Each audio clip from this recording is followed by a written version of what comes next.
Gerbiami Lietuvos vairuotojai, ypač gerbiamos Lietuvos moterys. Ir ypač tos moterys, kurios namuose turi vyrą. Na, sūnų, ar vyrą, ar draugą.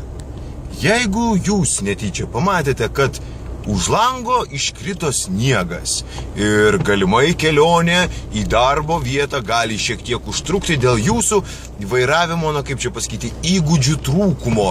Jeigu iškritus sniegui jūs pamirštate, kur yra antras bėgis ir galvojate, kad visi taip ir norėtų keliauti į darbą automobiliu pėsčiojo žmogaus žingsniu. Tai, mielos moteris, paprašykite savo vyrų, jie tikrai nuveš jūs į darbą greičiau ir operatyviau.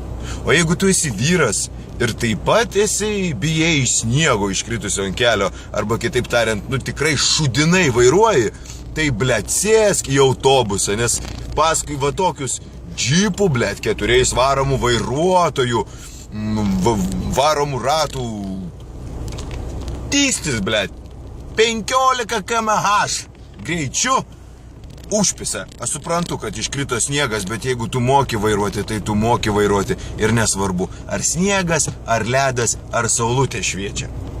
Ačiū už dėmesį.